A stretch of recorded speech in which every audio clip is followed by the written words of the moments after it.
यो पटकको निर्वाचनमा महावीर पुनले कुनै पनि हालतमा जित्नुपर्छ। 1 जित्नुपर्छ, 2 जित्नुपर्छ, 3 जित्नुपर्छ, जसरी पनि जित्नै पर्छ।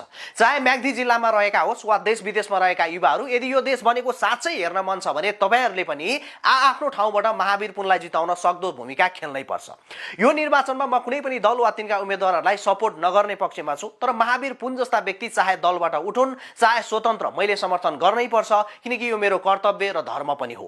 अब किन त संसद भवन भनेको राम्रो अनुहार परेका मिस नेपालहरू, टिकटक र फेसबुकमा भाइरल भएकाहरू वा सेलिब्रिटी जाने ठाउँ हुँदै होइन। यो त महावीर पुन जस्ता दक्ष योग्य व्यक्तिहरू जाने ठाउँ हो, किनकि संसद भवनमा गएर सांसदको मुख्य काम भनेको नीति बनाउने हो, न कि नौटङ्की गर्ने।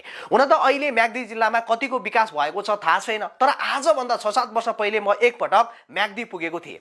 ठ्याक्कै नाम त याद छैन, तर ऊ बेला हामी पुगेको ठाउँको हालत भने बिजोग नै देखिन्थ्यो। रोड त थियो तर पिच कतै पनि थिएन। ठुला ठुला टायर भएका ट्र्याक्टरहरूले गाउँ गाउँमा सामान लगेर गइरहेको देखिन्थ्यो।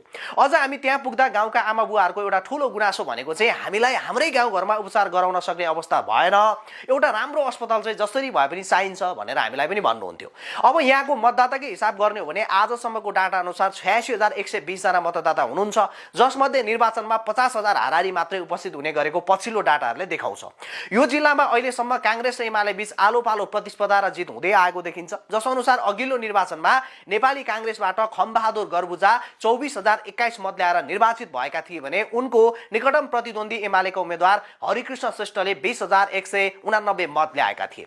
यो आँकडालाई हेर्दाखेरि पनि अबको निर्वाचनमा 25 देखि 30,000 मत ल्याउने उम्मेद्वारले बाजी मार्ने पक्का देखिन्छ। त्यसैले अब सम्पूर्ण म्याग्दीवासीलाई हामी अनुरोध गर्न चाहन्छौँ, यो पटक तपाईहरुको हातमा एउटा सुनौलो मौका आएको छ, हिरालाई छान्ने कि किरालाई।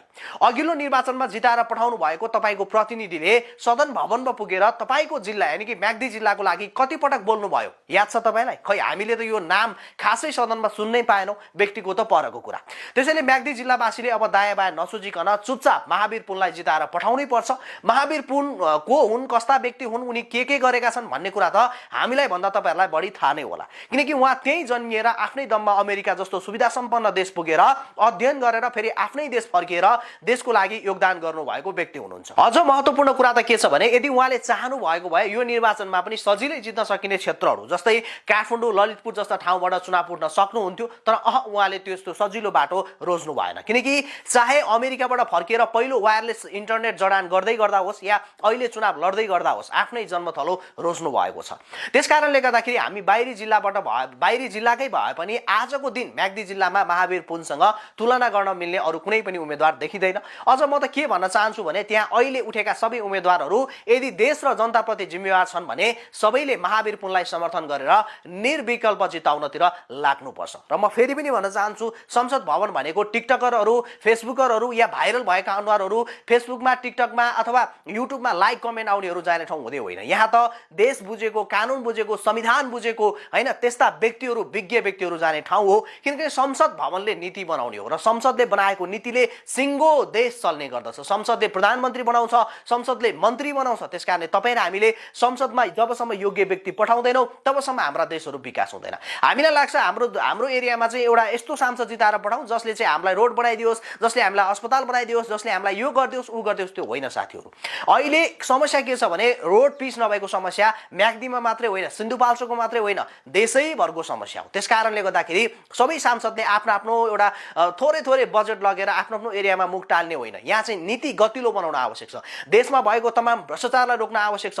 देशमा भएको तमाम विसङ्गतिलाई, व्यथितिलाई रोक्न आवश्यक छ। त्यसकारणले यदि जबसम्म देशमा गतिलो नीति बन्यो भने देश क्रमशः सबै ठाउँमा अटोमेटिक विकास हुँदै जान्छ। त्यसकारणले गर्दाखेरि यो निर्वाचनमा म्याग्दीको मात्रै कुरा होइन, देशैभरका सम्पूर्ण मतदाताहरूले पार्टी नहेर्नुहोस्, तपाईको ठाउँमा व्यक्ति कतिको गतिलो छ। त्यो व्यक्तिले भोलि पुगेर सदनमा पुगेर चाहिँ देशको विकास गर्न सक्छ कि सक्दैन? त्यो व्यक्ति गतिलो भए पनि त्यो व्यक्ति भोलि गएर पार्टीले जे भने त्यो मात्रै मान्ने खालको छ कि कमसेकम पार्टीले गरेका नराम्रा कामहरूको पनि जनताको अहितमा छ भने त्यसको विरुद्धमा बोल्न सक्ने क्षमता भएको व्यक्ति छ। हो, यस्ता व्यक्तिहरू रोज्नुहोस् जसले गर्दा यो देशमा विकास हुन सकोस्। त्यसकारणले फेरि भन्छु, म्याग्दी जिल्लावासीको हातमा एउटा सुनौलो अवसर आएको छ, हिरालाई छान्ने कि किरालाई।